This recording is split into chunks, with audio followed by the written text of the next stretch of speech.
Evening, YouTube. It is Wednesday, and this is Kate.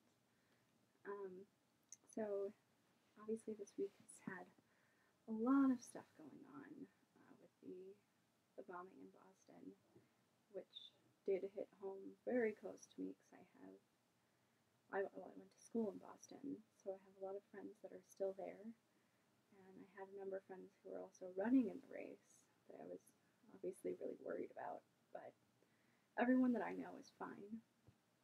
So I'm very, very grateful for that. But obviously, I'm so, so sorry for the tragic losses that we've been facing so far this week.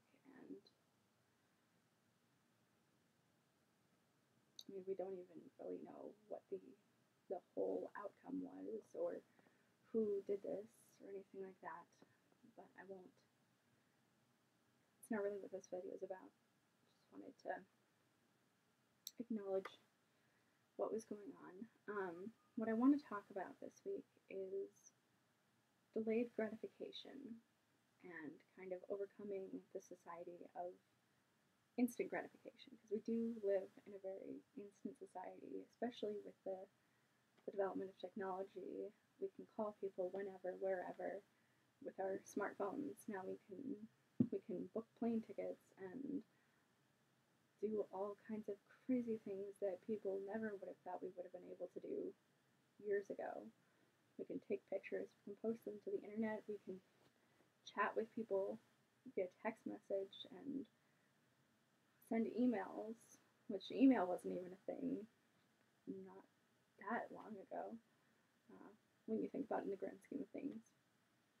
But it's also a problem for our culture because it affects how we live our lives, and it affects our economy, it affects our policies, it affects how we live our lives.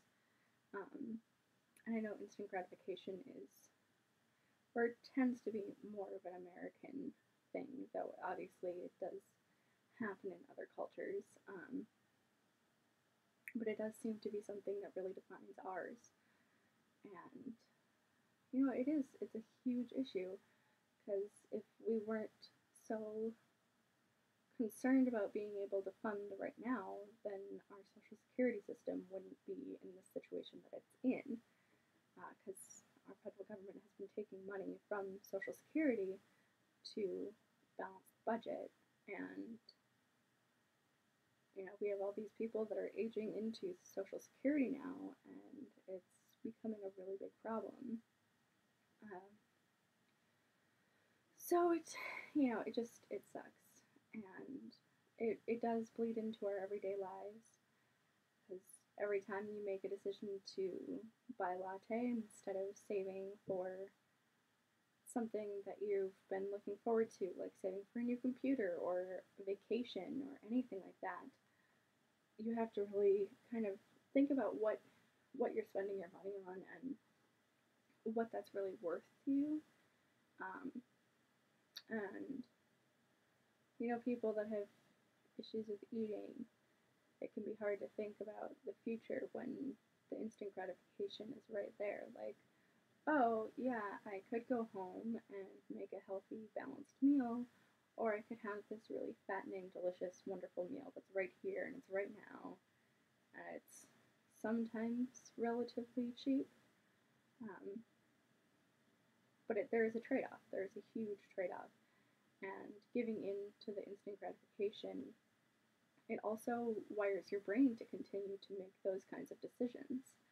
Because our brain, they are realizing more and more, is very much a muscle. So the actions that we do repeatedly and the thoughts that we think repeatedly are things that we start really believing, and things that we do over and over because our brain wires itself to do those actions more readily. That's why they say that people that are around other people who complain a lot end up becoming really negative themselves, because they get used to it and then they start repeating those behaviors themselves. So it's a very interesting thing. So basically, just when you're making decisions, try to think about the long-term effects. I know in light of this week it might seem weird having a philosophy of living every day to its fullest, but you also really want to take care of yourself and your future just in case you do actually have a future. Because you don't know how long it's going to last, and especially if you're saving for retirement. I mean, people, I watched the Today Show, and there was a woman today who turned 107, and I'm guessing that when she retired at 65, she wasn't expecting to live that long, and wasn't expecting to continue to live even now, and she might not have enough money to go on. So, yeah, you just have to think about your goals and what you really want.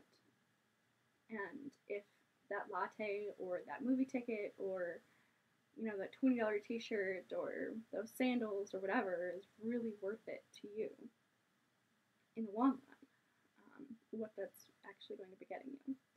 So that's what I wanted to talk about today, and I will see you next Wednesday. Also, I have better lighting today because I have been living here. I've been living here for about 7 months, and I realized today that I have a light in my closet.